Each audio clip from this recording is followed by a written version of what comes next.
Mother Abbas साहब, आपकी गुफ्तगू के बाद जो है वो कुछ सवालात आए। मैं बारी बारी बात करूँगा। सबसे पहले हमारे अख्तर खान साहब ने कहा कि जो खौफ है इस्टेब्लिशमेंट का, अगर कोई खौफ है तो वो खौफ उनको बताएं, खौफ तो होना नहीं चाहिए। इसको पहले रिस्पॉन्ड करें, फिर मियाँ साहब की बात रिस्पॉन्ड कीजिएगा। जी, खौफ क्या है? अगर देखिए, हुमायूं साहब को पता होगा, मुझे यकीनन पता होगा, पूरी तारीख से वाकिफ़ होंगे। 86 में जब बेनज़ीर भुट्टो आई थी और फिर 88 के इलेक्शन से पहले क्या खौफ था इस्टेब्लिशमेंट को। मेरे पास जनरल हमीद गुल का रिकॉर्डेड इंटरव्यू मौजूद है कि फ़ौज को एप्रीहेंशन थी कि बेनज़ीर आके फ़ौज के ख़िलाफ़ कार्रवाई करेगी। एप्रीहेंशन थी इस्टेब्लिशमेंट को कि बेनज़ीर इतनी मैसिव उसको सपोर्ट मिल रही है कि अगर वो आ गई और 2/3 मेजॉरिटी ले गई तो वो रिवेंज लेगी। ये जनरल हमीद गुल का वो था, और उन्होंने कहा बाद में ये एप्रीहेंशन गलत साबित हुई। तो इस वक्त लेकिन एस्टेब्लिशमेंट की एप्रीहेंशन बनाया है ही कि इसी वजह रिवेंज से गया। लेंगे।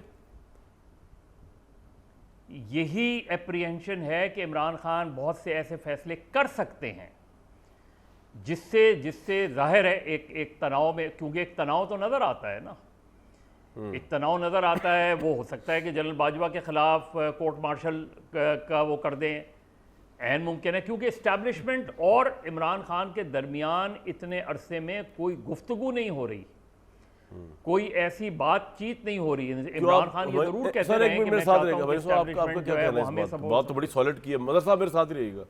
देखिए, इमरान खान साहब का जो पाकिस्तान की बड़ी फ़ौज है या एयरफोर्स या नेवी, उसका बेइंतहा एहतराम है। जो उनकी कुर्बानियाँ हैं इस मुल्क के लिए, जिस तरीके से उन्होंने अंदरूनी और बैरूनी जो इश्यूज़ हैं उनका हल किया, तो उनका बेइंतहा एहतराम है। तो मेरा नहीं ख्याल कि बेनज़ीर भुट्टो साहिबा का ज़रा मुख्तलिफ होता था। वो जनरली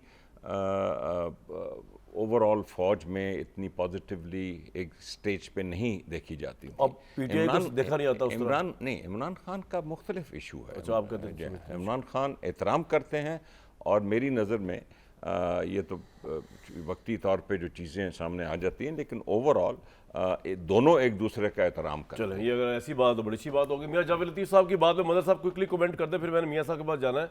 वो कह रहे हैं पॉपुलैरिटी वाला आर्गूमेंट जो है ना, उससे एग्री नहीं कर रहे इमरान खान की पॉपुलैरिटी वाले आर्गूमेंट से। आपकी मदर साहब? देखिए, पहली चीज़ ये कि हुमायूं अख्तर साहब को सिर्फ ये बता दूं कि देखिए, सर्विंग जनरल्स के भरी पब्लिक मीटिंग में इमरान खान नाम लेते रहे, नवाज शरीफ भी लेते रहे, वो मैं उसका जवाब बाद में दूंगा। जनरल फैज़ के हवाले से जिस तरह की उन्होंने वो बात की है वो बहुत ओपन है, वो कहते हैं वो उसमें वज़न भी होगा। जावेद लतीफ़ साहब जो बात कह रहे हैं नवाज शरीफ को तीनों अदवार में, और मैं ये बिल्कुल बात कह रहा हूँ कि नवाज शरीफ साहब को 1993 में भी नवाज शरीफ साहब ने इस्तीफ़ा दिया, उनको नहीं करना चाहिए था कॉम्प्रोमाइज़ विद गुलाम इसहाक़ खान और जनरल वहीद काकड़। वो खड़े हो जाते, क्योंकि सुप्रीम कोर्ट ने उन्हें बहाल कर दिया था। 12 अक्टूबर 1999 को जब बिल्कुल गैर आइनी, गैर कानूनी तौर पे उनको हटाया गया था, लेकिन पूरी मुस्लिम लीग नून जो 2/3 मेजॉरिटी थी वो किधर थी? 12 अक्टूबर को किधर थी पूरी मुस्लिम लीग नून? 13 अक्टूबर को किधर थी? तो सर आपका पॉइंट क्या है? अब क्या पॉइंट है? लोगों को समझाए ना जरा। अब आप क्या कहना चाह रहे हैं? पॉइंट ये है कि पॉइंट मैं बता रहा हूं ना कि इमरान खान के लिए तो इमरान खान अपने सपोर्टर्स को निकालने में कामयाब रहे, रेजिस्ट किया उन्होंने।